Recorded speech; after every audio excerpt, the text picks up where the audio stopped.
All right, lads and lasses, and good day, mates. Welcome to another episode of the Toon podcast, the Southern Hemisphere's #1 podcast for all things Newcastle United. Everyone knows that by now. We are here today to talk about the West Ham against Newcastle game down at the London Stadium, which finished for us this morning, if I'm not mistaken, 1 o'clock in the AM in the lucky country of Australia. I'm joined by Dimi. And Dimi, mate, coming at this game, what were you expecting to see from Newcastle and possibly even from West Ham, but based on the fact that we'd all been in Europe, both of us have been in Europe, us against PSG on Wednesday for that her historic humping, which I just thought of just now, which would have been a brilliant title for the thumbnail, and West Ham, who managed to get a win on the Thursday as well. So they had a day less preparation for this game. What were you what were you expecting to see? What were you really hoping to get out of this game? Obviously 3 points, but anything else?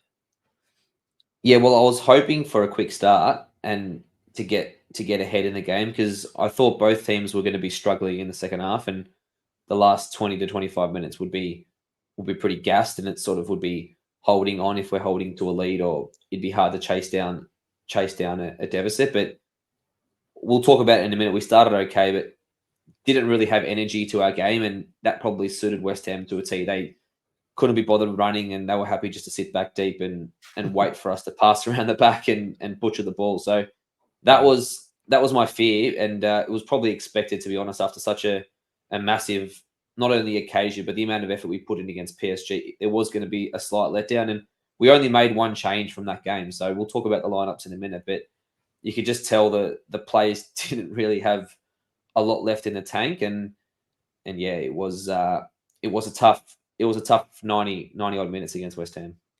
Yeah, no, I mean, the players always talk about the next game. They want it to come very quick. They don't want to kind of mull around and train for 5 days of the week and then get ready for another game. They just want the games to come and come. But you have to think at some point they just think, Jesus, I could do with a bit of a bloody break here. Like, you know what I mean? Well, it's okay. It's all good and well not training and just playing games, but you need to have a deep squad. And at the moment, we've probably got 5 first team players out injured. So Yeah. we're virtually playing the same 11, 12 players every game, every 3 or 4 days. And that's not sustainable. And it showed this morning that we didn't have much coming off the bench, and we looked cooked in the last 15 minutes. But that's okay. We'll talk about the game and the result. But yeah, it is unfortunate that we didn't have more options to bring on to sort of get us through this heavy fixture load.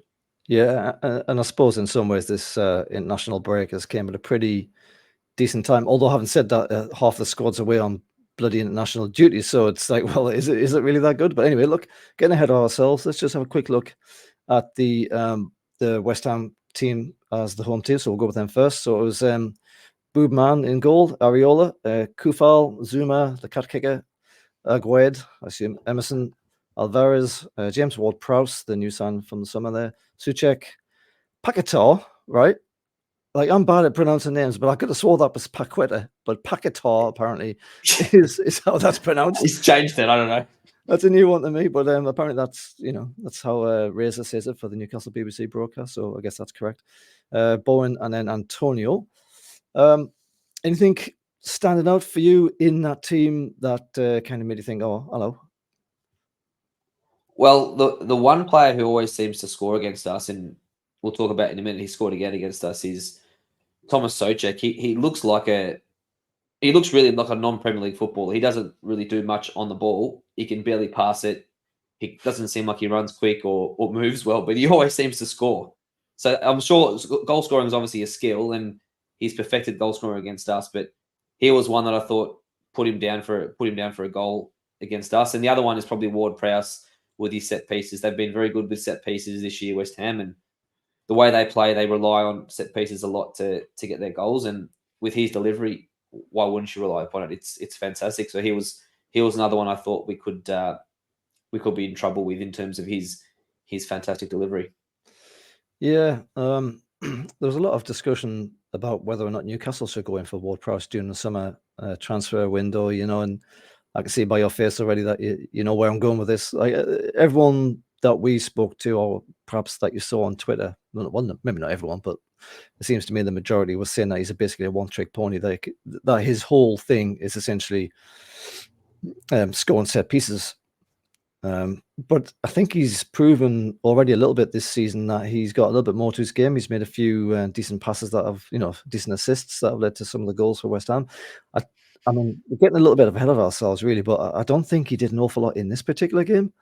There was that one free kick that he had just outside the area when you're thinking, Christ, Yeah. why have we gone and done this to ourselves? Why have we Yep. why here, right in front of the goal? There's only 10 minutes Perfect to go or spot. something. Yeah. It's like, Yeah. what Yeah. we're doing? And of course, and I sort of suggested on the chat that maybe it was a little bit too close for him, and thank God it turned out that way. But that's the kind of nerve. That's the threat that he brings, isn't it? Areola on goal, I think, is okay. I wouldn't say he's particularly brilliant. Zuma's a good defender. And then, of course, you got Paquetá in the middle, who hasn't had the best of starts with his West Ham career, really. Last season, I don't think he was doing all that much, but there again, neither was the rest of the squad, unless they're in Europe anyway. Jared Bowen, I really like Jared Bowen. I think he's a brilliant winger. He's just signed a new contract that I think is going to keep him there until 2030. Yeah. And he said himself that he wants to finish his career there down at West Ham. And I suppose that's why they've used him as the main pitcher for this thing. So again, though, I don't feel like there was one time right at the end where he had a shot that was saved, but I don't think he did an awful lot in this game either. I suppose you could say most of the team, even in this game, didn't do a great deal. As I said just before that, they kind of just wanted to park the bus. And then Antonio, I listened to the Footballers podcast. Antonio's on it, and our Callum Wilson's on it as well. And they usually have a bit of banter between each other. And they were sort of saying before this one that one of them was going to do a particular dance if they scored, and the other one was going to do a different kind of dance. And I think on these days, Antonio can be all right. He feels a bit like a Shola type striker to me, like a 9 out of 10 times he's a donkey. And then they get that one time where he's like he's an absolute world beater. Yeah. He had that run a couple of years ago. Do you remember? Was it 2 or 3 years ago where he was on fire and he was sort of scoring goals every second week, and he was talked about for moving to a bigger club. No disrespect to West Ham, but he's one of those players who on his day looks like a well boat, like Shola, maybe like Shola against Sunderland, but exactly. on any other day, he barely looks like he could play football. So yeah. And he didn't do a great deal in this game either, although he was proven pretty difficult to tackle because he's such a big lad. But if you listen to that podcast, the BBC Footballers podcast, it's really interesting. It's quite entertaining. And he does come across as a really decent bloke, for what that's worth. Let's have a look at the Newcastle team. Pope at the back. Popey. Trips, Lascelles, Shaw and Byrne, Bruno, Longy, Tonali, Miggy, Anderson and Isak. So coming at this game, there was a lot of discussion about whether or not Wilson was going to be fit to, I think probably even just to make the matchday squad as much as anything. Again, on that podcast, he was saying he was fine and he would definitely be ready for the game. But I think I actually expected him to start this game, given that Isak had just been playing against PSG a few days earlier and the game before that and the game before that. So I thought there might be a bit of rotation there. And Anderson was the other question mark, given that Gordon had got his 5th yellow card and was serving a suspension for this game. So anything other than those two things or any comments you want to make about the rest of this team, even the subs, because obviously we're starting to get a bit thin. Yeah. I think it was Mark in the chat who said we've got like 4 or 5 fullbacks on the sub bench here, possibly 6 if you include Richie. So what did you make of this Newcastle team? Yeah, well, I was hoping Wilson would be fit enough to start because Isak's put a big shift in the last week and a half, and he looked proper tired against PSG in the last couple of minutes, and He did, yeah. I thought he's probably due not a rest per se, but maybe to start off the bench and come on for the second half or come on for the last half an hour. But if you listen to Eddie's comments after the game, he said that Wilson was only there for emergency purposes. He was never ready to play even a minute.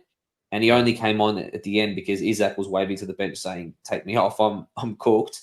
So that's why they brought Wilson on, and Wilson proceeded to come on and give away about 5,000 and did not much. But he wasn't obviously fit, and if he wasn't fit, there's probably no one else on that bench that probably was going to start. Maybe Murphy at a pinch, but I mean Murphy doesn't really play on the left hand side; he only plays on the right, and Miggy wasn't going to get dropped. So it's probably as the only team we could pick at this stage, given our current injuries. Yeah. I mean, I think that Gordon suspension was the real, and the annoying thing was that yellow card, that fifth one that he got, was for just petulance. Like he just stupid, kick the ball away. He just couldn't help himself, could he? And he got himself the fifth. And I actually think, we'll talk about it in a little bit, but I think the energy that Gordon has, even if he's playing like every other day, he still seems to have an abundance of energy and fuel in his tank, and he just constantly running. And it's not just the runs, obviously. It's all the fear that he puts into the fullbacks and so on that he's coming up against, because they have to naturally move backwards a little bit to try and counter the work that he's doing. And I do feel like we missed that spark today, from Gordon there. And but I will say though that I think Tonali had maybe one of his best games, I think, for us. I was watching him a little closely, and there was one or two passes that he didn't quite pull off, which is usually the case, but his pressing was quite nice. His intricate 1-2s with Bruno and what have you, in tight spaces in particular. His aggression in trying to win the ball back, all that was evident in this game, without being, the man of the match or showstopper or anything like that. I think he had a pretty solid game. Along here, I can't really think of much he did. Bruno, I thought, was fantastic in the middle as well. Dan Burn, I think Dan Burn's main job today was just to do that run through the opposition defence and hope that he drags someone out of position. The same thing that led to Gordon scoring a goal the other day. And it just never worked, not even once. West Ham just let him go on and just completely ignored him as they should. As he just trained his way through. I think Lascelles was a little bit hot and cold. Trippier was pretty decent. But anyway, look, that was the team for Newcastle. Let's just talk about the game itself then. So I think I sent a text to Craigie, because there's only one or two of us talking at midnight, whenever the hell this thing kicked off, 11 o'clock, whatever it was. And I said, you know what, this first 8 minutes has been pretty decent. We're in full control of the ball. West Ham don't seem all that keen on getting involved. Newcastle are playing around them really well. We look a little bit sort of suspect in the final third, but up to this point, it's only 8 minutes. We're looking pretty good. And then what goes and happens? They go and score the bloody goal on the break, don't they? And would you agree with me that was against the run of play when they scored this goal? I think it was the first time they've gone in our final third in the first 9 minutes, because we had all the control of the ball. I mean, we didn't look like creating chances and opening them up per se, but we were comfortable, and we were sort of trying to take the game to West Ham. Besides them being at home, they had no interest in taking the game to us. But it was virtually from nothing. I think it was either a throw in or it was a long ball forward to Antonio, and we just completely lost our shape. And my boy got pulled out of position.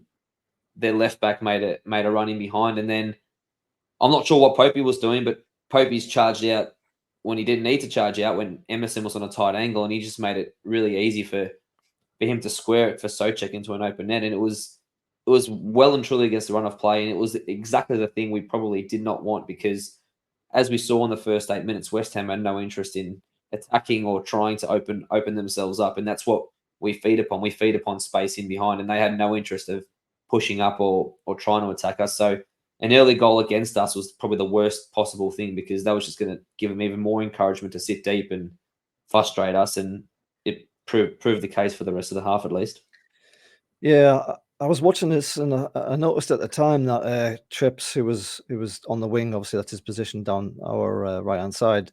I think he must have realised, because he's such a good player, he realised that Lascelles was out of position, because Lascelles was almost right behind him, wasn't he? And I know we sometimes hunt in packs, but like this was a ball that was fairly, let's say, midway up in Newcastle's half. You wouldn't necessarily think that's a danger. Lascelles had kind of just vacated that whole space behind Trips. So Yes. there was no cover. Trips was actually sort of saying, get down there, get behind me. And sort of Lascelles goes to a bit of that space, but then as the ball's played through, he just kind of stands and watches it go right past him. Like he doesn't. Yeah. He's like, oh, bugger. And then, as you say, Nick Pope, he's a good keeper. Don't get me wrong, but he does have brain fart moments, and I kind of hope. I kind of hope I'm not noticing more and more brain fart moments from Nick Pope.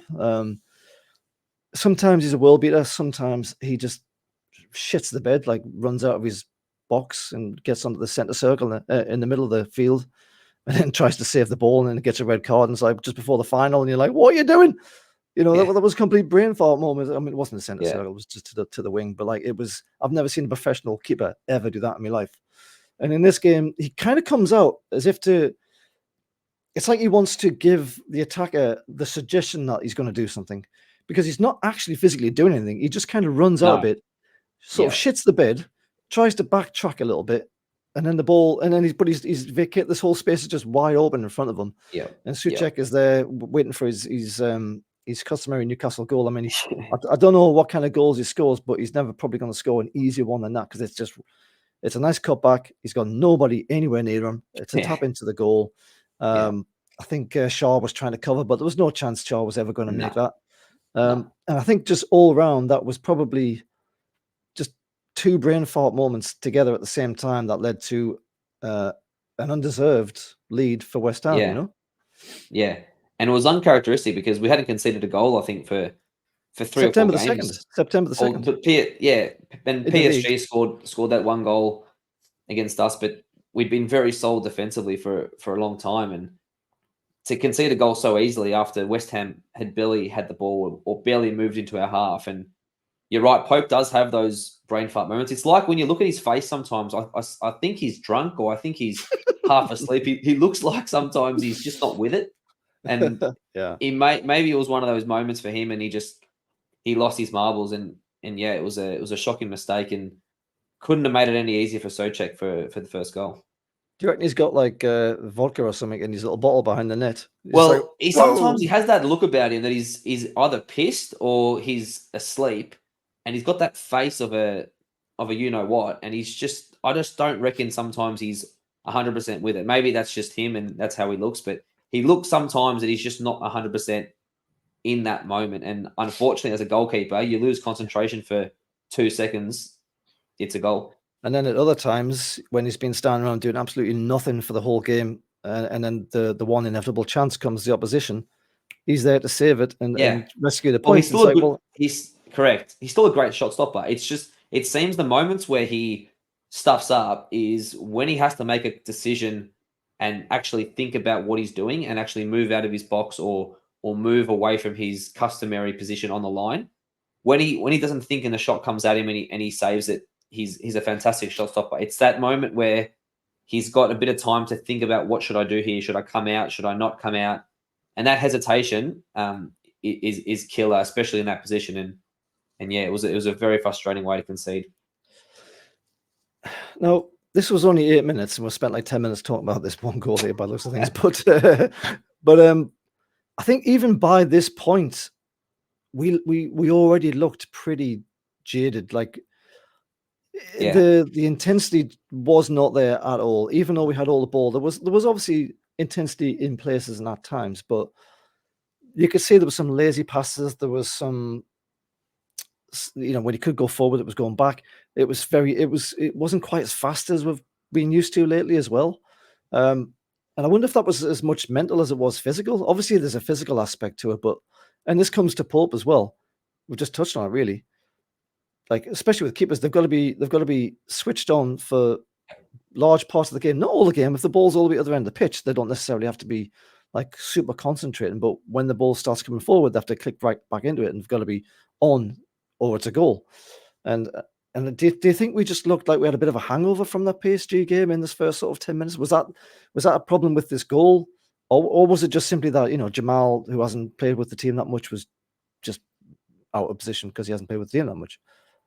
Yeah, well, in terms of the goal, I think it was just individual error. I mean, sometimes you can't bargain for an individual error. You can't legislate for an individual error. And I think there was 2 individual errors there where Lascelles was caught out of position and then Pope was caught off his line. So I don't think that was a lack of in terms of jadedness and we were tired for that first goal. But in terms of the rest of the sort of the first half and the build up to the goal, we definitely didn't have the ball speed in what we were doing, and the movement off the ball wasn't there as well. So it was very easy for West Ham to park 8 or 9 behind the ball and sort of say to us, come and attack us. We'll let you go wide to Trippier, or we'll let you go wide to Burn. But you cross it in, there's 7 West Ham players to 2 Newcastle attackers. You're not going to score. So it was sort of a bit of cat and mouse. And when you're 1-0 down, that suits West Ham to a T. It doesn't suit us. And we've spoken many times on this podcast, the one real Achilles heel for us is that dreaded low block, and the teams that do it well seem to do very well against us because we just don't seem to have that natural number 10 who receives the ball probably just behind the striker and can play that defense splitting pass. We don't have that sort of player, and when we don't have space or we don't have intensity to force errors from the opposition, that low block can be very, very troubling for us. And of course, James Maddison would have been absolutely perfect for that for that particular role, particularly how good he is and how well he's doing for Spurs. Just on that point, though, yes, we are terrible at breaking down these teams that just want to low block us and park the bus. And I've had time to think about this during the day because I thought at the time I was like, "What on earth is going on here?" They're at home. Before the goal, they didn't look all that keen on playing this game, and they were set up very defensively in my mind. I might be wrong on that, but I think they were playing a 4-2-3-1 or something along those lines. But it was heavily defensive in formation, at least out of possession. And for that first 8 minutes, they barely touched the ball. But I was speaking to, I think Jack mentioned in the chat that they tend to play that game against better teams, home or away anyway. So was it just that they were playing clever tactics in the sense that, look, we've just been playing in Europe we've had a day less to recover than Newcastle. We're playing the same kind of number of games as they are. We are knackered. They're probably knackered, but let's try and conserve energy a little bit. Let's just play a little bit defensive. We know they're shit in the final third when there's a bus parked in front of them. So, I mean, if we know it, other people know it. And in particular, all the analysts will know it for all the opposition teams. Was that the tactic to just conserve energy, just get to the international break, try not to concede, score if you can, and then just sit back and make it harder for them? Or what? And all that on the basis of how many games they've played and they've just played in Europe? Or is this what Jack says? This is literally how they play all the time anyway. Were they doing anything different against us because of the circumstance, or is this how they always do it? Yeah, this is how they play against. Let's say better teams or teams who want to have the ball. They're definitely happy to sit back and sort of play on the counter attack or play for Ward-Prowse set pieces or play for that one moment where they get in attack.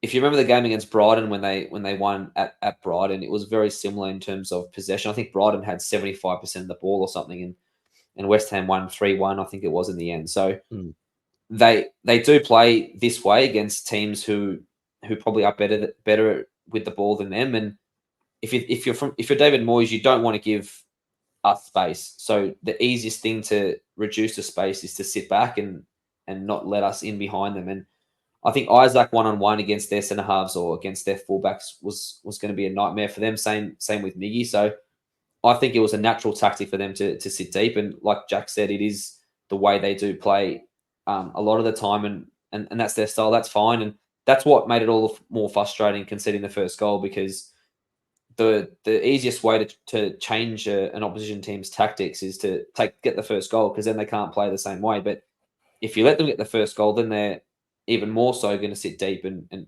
make it even harder for us. So that was West Ham's probably game plan going in, and it only reinforced it when they scored the early goal. Yeah, well, exactly. So after they scored their goal, they basically just parked the bus. Jeez, it was Newcastle over and over again. And yes, look, they could break on the counter, and of course, because they're doing less running around, they have the additional energy to do that, and they seem to be quite useful on the break as well, because they've got some pace in that team. And as I said before, Jared Bowen is a very good winger. We get through to half time anyway. It's 1-0 to West Ham. Eddie Howe had a quote. I want to get your opinion on this because he said that we were deservedly behind at half time. Now, I know if you look at that black and white, West Ham have scored a goal. We haven't. Okay, so they deserve to be in front, right? If it was just like black and white, they've scored, we haven't, fair, fine. But there's obviously more in that than just that. He's saying we deserved to be behind. You get the impression he's thinking that we weren't playing well. I've seen a few people say that the first half was absolutely terrible, but I take a slightly different view of this. I actually thought we played through the middle and to the wings and defended for the most part, apart from that goal, pretty well. It's not often you see Newcastle with as much ball as that. There was some intricate 1-2s and triangles to get away from a press from West Ham on occasion. We did lots of running down the wings. Yes, we didn't score, but for me, I don't think we deserved, in the broader sense, to be behind because it was all us trying to win, trying to play the game, whereas West Ham were just simply sitting back and saying, "Well, we've got a goal now, Sodges, you can do what you want, see if you can get through us." Would you? I love Eddie Howe, right? And if he says that we were deservedly behind, more than likely I'm going to accept that. But what's your opinion on it? Because I don't fully agree with that. I think what he was trying to say was with the ball, we were very poor in terms of progressing the ball. We had a lot of the ball, but we just didn't test their goalkeeper enough or at all, really, in the first half.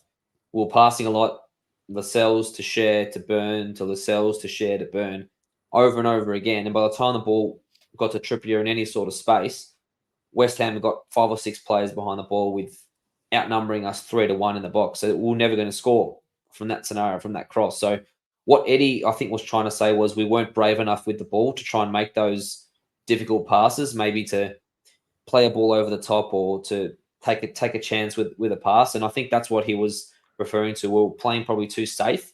Yes, we were keeping the ball, but we were playing too safe with the ball. And I think Eddie wants us to always be on the front foot and not just keep the ball just for the sake of it, but to actually attack with it. And we weren't getting in their penalty box enough, and we weren't asking enough questions of them defensively in the first half. It was very, as well as West Ham defended, it was, and Matthew Upson with his West Ham cheerleader outfit on, he was very keen to point out how good West Ham were defensively, but it wasn't rocket science. They were just sitting back, sitting deep, and saying, "Come and attack us." It wasn't as if they were doing anything revolutionary.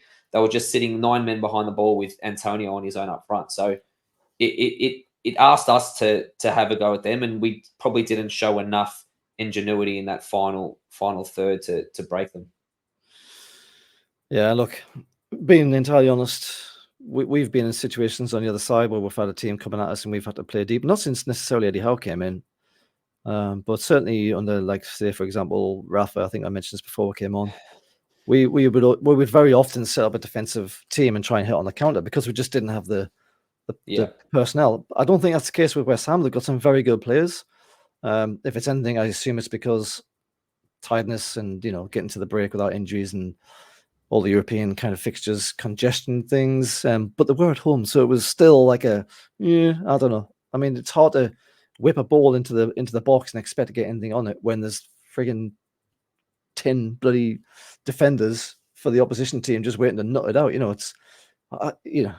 need that number 10. But I think that was a little bit harsh from Eddie, if I'm being honest. But what the hell do I know? Just before we get to the stats on the first half, oh Jesus, let's talk about this bloody referee. Christ Almighty, what's his name? It was Peter Banks. Rhymes with something. I'll let you decide what that is. So let's talk about the one that's the obvious elephant in the room here about Bruno. So there was a first tackle where it was very clearly a professional foul. He just takes away the lad's legs from behind, if I'm remembering this correctly. Gets a yellow. And then it feels like 30 seconds later, the ball, I think, to be fair, the ball spills a little bit. It runs a little bit loose. I think he's on the turn as well, and he just tries to cut the ball off. At worst, I would say it was just mistimed because the ball's kind of moved a little bit from where he thought it was. Do you think that was a red card? Do you think that was 2 yellows and a red? Well, I think the only reason it wasn't a second yellow, in my opinion, was the fact it was so quickly after the first yellow. And a lot of referees don't have the balls to give 2 yellows in 30 seconds. And we saw the same thing against us when we played Liverpool, and Alexander-Arnold got his yellow card, and within 40 seconds pulled down Gordon right on the touchline, right in front of the fourth official and the linesman.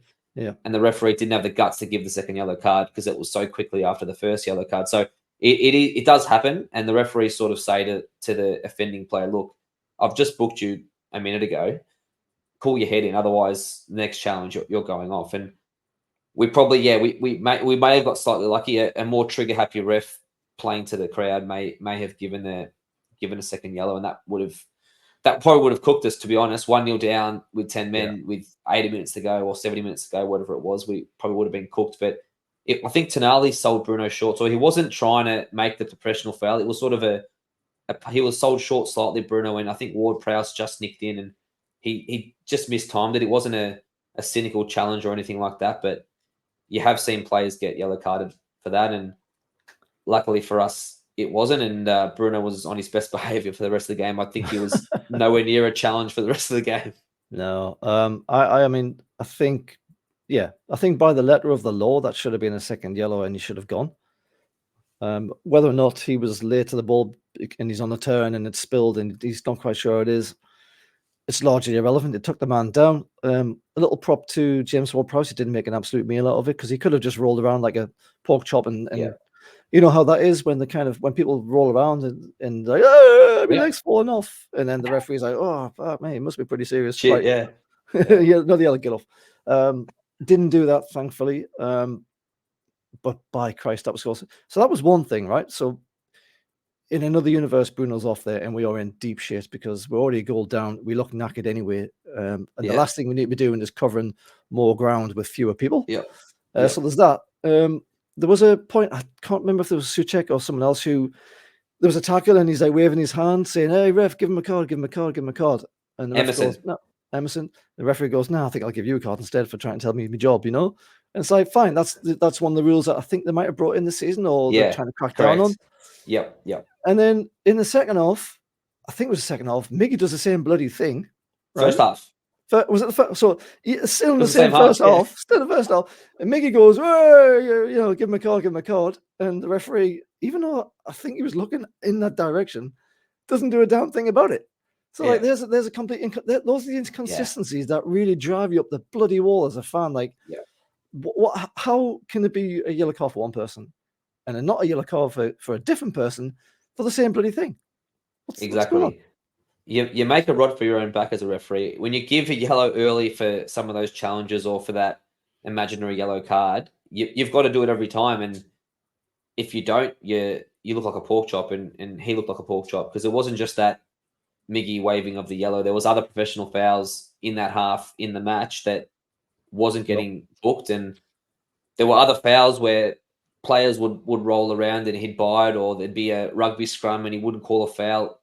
There was just weird decisions all day from Peter Banks, and look, it worked in our favour in terms of Bruno not getting a second yellow, and maybe Miggy could have got a yellow as well, and who knows what that would have meant. But yeah, it's frustrating when referees are like that. It just shows, to be fair, that the overall refereeing in the Premier League this season has been dreadful. And I mean, Howard Webb, I don't know what he's doing behind the scenes, but surely he's got to lose his job very soon, because the standard of the refereeing and the VAR, everything has been just disgusting. Need to get our mate Keith Hackett back in that job. He sounds like he knows what he wants to do, doesn't he, old mate Keith?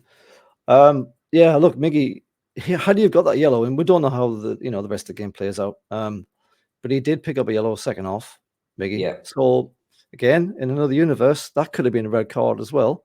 And yeah, I mean, that first yellow card that Bruno got with that sort of professional foul bomb from behind, it may have been Suchek I'm thinking of for this one, but one of the West Ham players does that to one of our guys, not even a talking to from the referee. It's exactly the same tackle, same professional foul, stops a run, nothing all that. It's so inconsistent. It's just absolute dog shit, really. All right, let's look at some stats here. So just quickly, half time, we had 71% possession, which just goes to show how much in control of the ball we were. 3 shots only, though, to their 1, and none on target to their 1, which was obviously their goal. Easily triple the passes, or near enough. 3 or 4 times 3 times the completed passes. No corners. 8 fouls to their 7 in the first half, which is ludicrous. 2 yellows, sorry, not 8 fouls. that's not ludicrous, but there was 2 yellow cards to their 1 yellow card, and there could have been a red, as I've just said there about Bruno. Second half, then Dimi. Big change. I think probably everybody watching this was thinking there could be a bit of a change in personnel here. Like, you know, if Wilson's on the bench, you're thinking he must be fit enough. Obviously, we didn't know about the only in emergencies side of thing, but I think a few of us were thinking, let's maybe he's take Tonali off, even though he's doing all right. Maybe he's move Anderson into the middle. Maybe he's stick Isaac down the left, because at times he was playing down the left and he was destroying him with some of his amazing ball controls. Just for a striker forward, he could be the team's best winger as well. He's like he's just unbelievable. And you know, put Wilson into the middle, and then you've kind of rearranged things a little bit and see how that goes. But Eddie Howe stuck with his same team. And you know, that's especially brave given how everyone looked pretty knackered, even though we had a lot of the ball and we were huffing and puffing, but we all looked pretty knackered right from the start, really. There comes a 5-minute spell where I think we end up forcing West Ham into a mistake. Now, I don't know if we did anything different for this or if West Ham did anything different for this. I kind of saw the second half going the same way the first half ended in many ways. We were still with the ball, still moving around a little bit. West Ham still looked disinterested. Was it just luck that the way this first goal went? So basically, I think Trips tries to pass it into... He's taking a free kick, sorry, isn't he? He's trying to whip it into the box. It deflects from the head, I believe, from Alvarez. He heads it. It goes into the path of Isaac, who's managed to snake his way in front of the keeper. And then he takes a moment to kind of stop the ball. Has a look around. He's like, oh, champion, I'm in space here. And then just hoofs into the net. Dead easy finish from a man of his talents. But that was from a free kick that we've obviously won through a foul. We are still pressing to try and do something here. Was it just a case that we needed set pieces to unlock this low block team? Was that essentially what happened? And a little bit of luck, of course?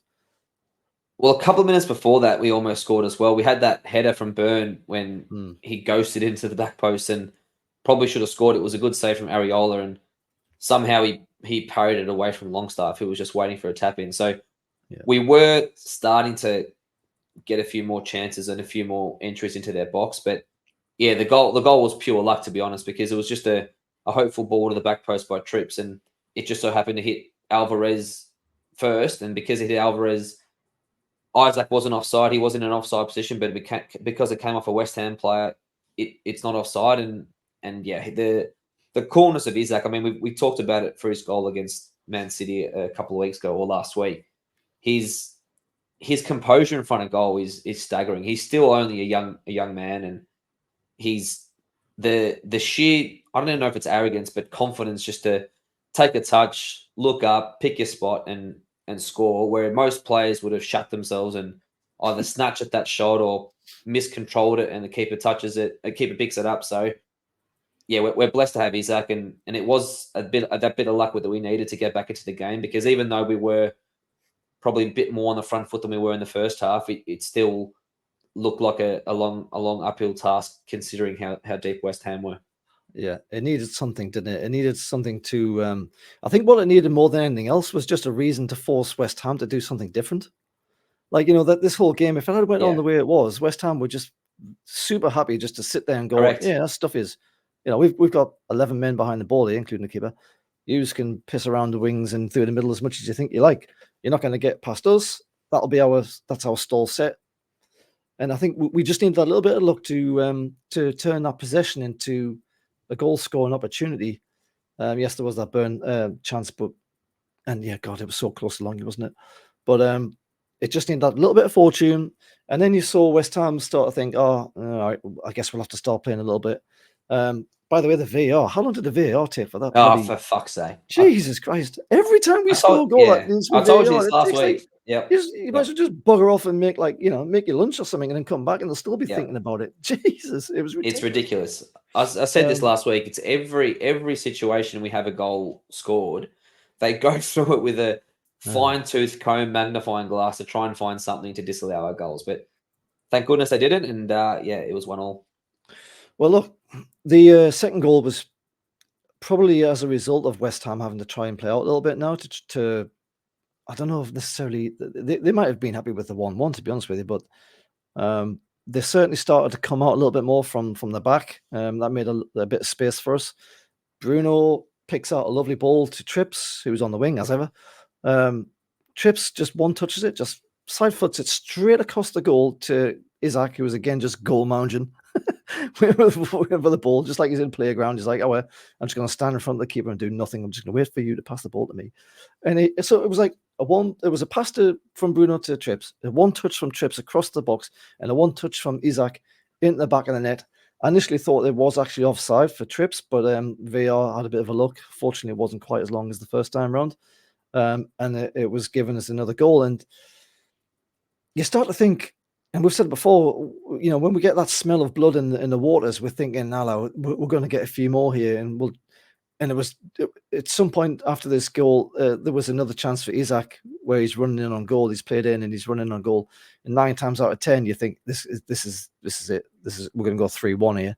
And I think the keeper did a good job of forcing them wide enough to make the angle too tight to get it in. But that second goal goes in. It's 2-1 Newcastle. You're thinking West Ham definitely have to come out now. They're going to have to play football if they want to get anything out of this game. And when teams do that, we have a better chance of playing around and through. So Exactly. were you like me? Were you just sitting there thinking, "This is it. Here we go. We've actually we've figured out this enigma. We know how to beat this team now." Yeah, I mean, first of all, let's just give a round of applause to Trips, because the quality on that boy is unrivaled. And yeah, we say it every week, but we're just so blessed to have him in our team, and he's an absolute superstar. The quality that he has on that right foot for a fullback to be as involved as he is going forward, and to get as many assists as he does from right back is staggering. And the quality on that cross was inch perfect, because there's 2 West Ham defenders in front of him and a goalkeeper in the goals, obviously. So to hit that spot right between the goalkeeper and the centre backs is pinpoint accuracy, and Isaac's not going to miss from there. He's just coolly slotted it into the back post. The West Ham defender, I think, was too busy trying to play offside, and he thought Trips was offside, probably why he sort of let Isaac in behind him. But when we've gone 2-1 up, you're right. You're thinking, look, they're going to have to come out. They're probably going to play a little bit more on the front foot, potentially a bit higher, and Big Dog Isaac is going to have a field day in behind their centre backs, especially in behind the cat kicker. So, look, I definitely thought that was going to be it, and I definitely thought that was going to be figure out who you meant there. Yeah, Zuma. Yeah, that was going to be the all she wrote, and we were going to get a third goal or even a fourth goal, because we did score 5 against West Ham. Remember last season, and we did score goals quickly against them. So I didn't think we were going to score 5, but I did think we were going to get more goals. Unfortunately, we didn't, and it ended up costing us.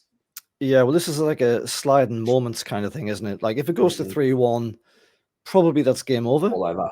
Yeah, all over.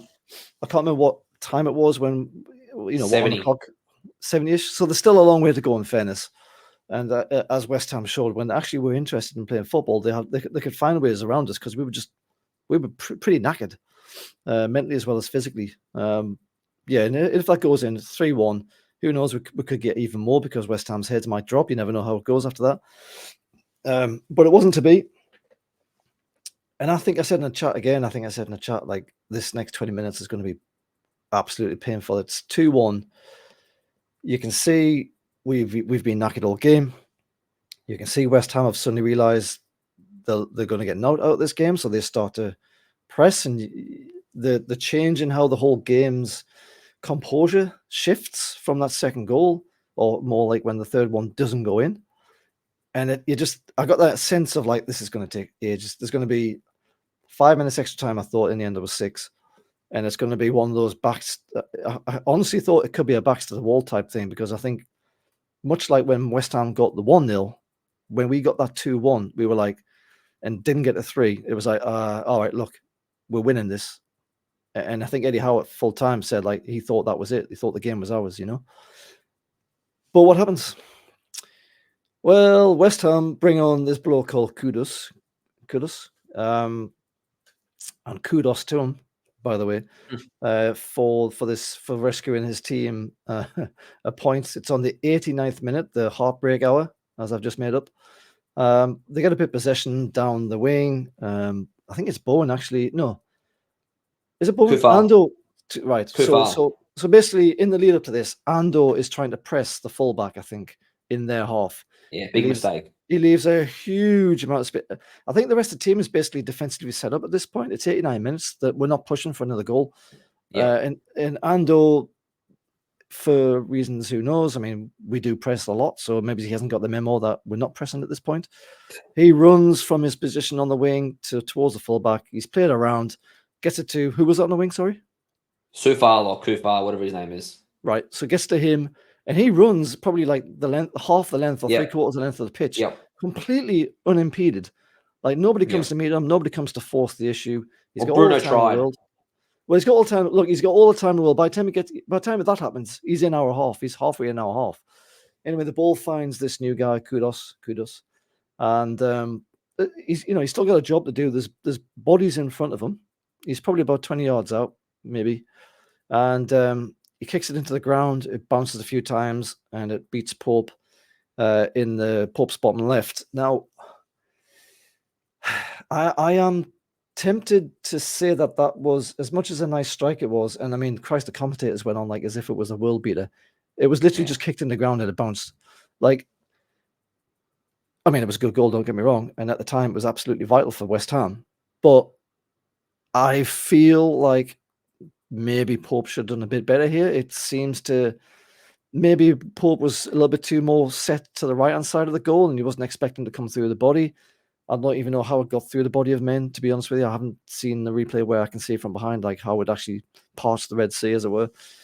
Are you just putting that down to terrible or unfortunate play from Ando that left all that space in the first place, and then a really good finish? Or are you attributing any blame also to Pope? How did you see that goal? Yeah, so first of all, Ando, I'm not sure what he was doing because he's, like you said, we're pretty well set up defensively, and by the 89th minute, the memo I'm sure would have gone out, boys. Let's hang on to what we've got and not do anything stupid. And young Ando, we're not going to criticize a young boy, but he just wants to press as we normally do, and because he did that, it dragged everybody out of position. Being Bruno leaves central midfield where he probably would have been marking Curtis, he has to go out to the right hand flank where Kufal was taking 40 yards of space on his own, and Kufal did well because he could have just lumped it in the box like most people would have done in that situation, but he pulled it back to a dangerous spot on the edge of the box, and the way he pulled it back and sort of bounced to Curtis, so it set up beautifully for him, and he does have a killer left boot, and he's smashed it into the ground. And I think Pope wasn't expecting the ball to come that quickly. I think it was a good finish, and at that point, probably it's hard to say it was a mistake from the goalkeeper, but if he was prepared for the strike, he may have been able to get down to it. It was just one of those strikes that if you hit it quick enough and into the ground, it can just skid past you before you know it. So I think the moment was lost when Ando had to or left his position and Bruno had to cover out wide, because then Curtis was sort of drifting wide open to the edge of the D, and we gave him the opportunity and he took it, unfortunately, and then it was real back to the wall for the last 5 minutes, hoping we weren't going to cop another one. Jesus, mate. It was 6 minutes extra time. And Yeah. again, it was kind of like one of those sliding moments when it's gone from Newcastle looking mostly comfortable at 2-1 and sort of happy to try and see the game out, and West Ham trying their best to get back into the game and rescue something, to Newcastle hanging on for dear life for the next 6 minutes. Yeah. As West Ham smell the blood in the water and they're thinking, hello, we can get 3 points here. I was thinking, I was sitting there like kind of between looking through my fingers thinking, I cannot bear to see what's going to happen here because this looks terrible. And then there's that one moment, I feel like there was 2 moments, but I think it might have just been the one moment where the effort from Bowen, somewhere in that extra time. Tell us what happened, because it was close, wasn't it? Yeah, so like you said earlier, Byrne did a great job on Bowen. He barely had a sniff, but the one time he turned Byrne and he got on the inside on his left foot and he curled it in, and off the boot it looked good. It looked like a goal, and Popey just got his hand to it. But not only did he get his hand to it, there was 2 West Ham players on their own on the back post just waiting for any flick from Pope, and somehow, I don't know how, the ball missed Ben Rahman, it missed the other West Ham player and went out for a corner, because that, for all money, my head was down. I thought that was going to be tapped home, and I thought, oh fuck, we've blown this, and we're about to go into 2-week international break off a yeah. 2 last-minute goals against West Ham, and it would have been hard to take after the PSG game and after such a good moment we've been in. So thank goodness the Popey made a good save, and the ball just missed Benrahma, because it would have been like I said before, a real kick in the balls to lose that game. Yeah, so all thanks to Bananarama for making them balls up of that. Yeah. But so we get to full time, it's 2-2. So just really touching on what you've just said there, and all the commentators are saying, yeah, you know what? I think it draws a fair result. And I was thinking, I didn't think so. Like, there's only one team really for most of this game who wanted to win this game, and it wasn't West Ham. But that just might be my bias. What did you make of it? Because I'll put it this way: was it 1 point gained, or was it 2 points lost? Bear in mind we were losing at half time and where we were at the second half. Well, when you concede in the 89th minute, I think you always say it's 2 points dropped. But before the game, if you said we're going to draw 2-2 at West Ham, or we're going to get a point from West Ham, you'd probably say we'll probably take that, even though we would like to win every game. It's just the way you concede the goals always gives its own context, and the fact we conceded so late, and not only we conceded so late, we conceded 2 really bad goals today.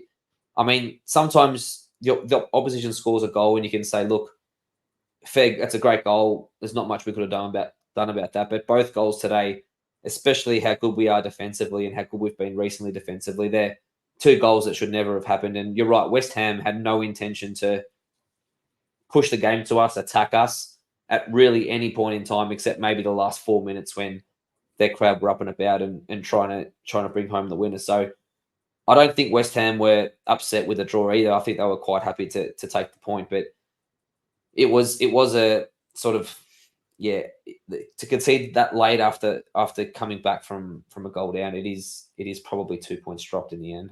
2 points dropped, yeah. I think it was probably a 0.1, given how we struggled in the first half and we just looked knackered. I think we were just desperate to get to this half-time break, and get the internationals in place, and so we could just get some of these guys a bit of rest in their legs. So look at the full-time stats here. It was in the end 65% possession to Newcastle, 10 shots to their 5. Both teams had 3 on target. Newcastle had roughly double the passes and double the completed passes. Only 2 corners to Newcastle to their 4. 18 fouls to Newcastle to their 11. Sounds a lot. You'd think this game was just pure dirt, wouldn't you? And 3 yellow cards each, and thank Christ nobody got sent off. Bruno. Let's quickly have a look at the table here. So at the end of the day, Newcastle remain in 8th place on 13 points, 1-4, drawn 1. That's the first draw of the season. And they've lost 3, goal difference of 11. West Ham just above us still on that 1 point difference, 14 points. And then you got Brighton, Villa, Liverpool, Man City, Arsenal, and Spurs occupying top spot. Big Ange doing the job down there in London for Spurs. Just want to say as well, before the last international break, our record was in the season. Our record was 1, lost 3. So it was like W, loss. And then going into this window, and given all the injuries that we've got, it's been win, draw, win, draw, including including an 8-0 drubbing of Sheffield United. So for all the hand-wringing and calls and talks of crisis, I think even if we didn't win this game, I think the form has really had a massive turnaround. And I think in many ways this break has came at a perfect opportunity. Although having said that, it's not like there isn't half the team going off on international duty. So as much as this break is welcome, we've got Trippier, Bruno, Miggy, Tonali, Shaw, Tino, even Tino and Hall, all the way playing for the various international teams. Probably good for them. They haven't played. Yeah, for those last 2 probably. But Trips, Bruno, Miggy, Tonali, and Shaw are playing every single game at the minute. Now, have the personnel to replace Trippier. Although you could argue Tino could do a job there, but you don't know how he's going to do in the big games. Bruno in the middle, as the song goes, you don't really have a ready-made replacement for him. Miggy, you possibly could with Gordon, Tonali, possibly with Anderson, Shaw. Not really when Botman's out. So as much as this has come as a good time in general for the general idea of the injuries and for all the players who aren't going on internationals, we still have some real key players who are going to go away with the teams that I would much rather just sat at home and chillaxed and went into the training ground, got a bit of massage in the legs, mentally, as much as anything else, just mentally kind of get themselves back to that sharpness, because I've got a horrible feeling it's going to be these internationals, my God, do my nutting. Anyway, look, let's pick a man in the match and we'll wrap this up. I'm going to go with Isak. I've written down Isak. I think there's one or two others you could pick though. Yeah, I agree. He scored both goals and he had a couple of nice touches in the first half where he completely embarrassed the fullback for West Ham. And on another day, he scores that 1-on-1 9 times or 99 times out of 100. As soon as he's through one-on-one, you're thinking there's only one result he's going to score, and he probably just put it a bit too far past the keeper, and he was unlucky to hit the post in the end. He still got his shot on. He's virtually got a shot on target. So yeah, for me, he was the best player for us, and unfortunately, we didn't have his legs in the last 15 minutes because he looked gone as well. And Wilson, when he came on, didn't look much. So for me, yeah, he was man of the match, and thank goodness we've got him in a black and white shirt. He's an absolute superstar. Yeah, I'm just thinking there was another occasion not long ago where he was forced wide around the keeper and did the same sort of thing, bounced off the post. I can't remember what game it was now, but yeah. So honourable mentions, I think, to Tonali, to Trips, and to Bruno in particular. I think they all had pretty solid games. Yeah. I'm looking forward to seeing what Tonali can do as the season goes on. All right, that will do for this review.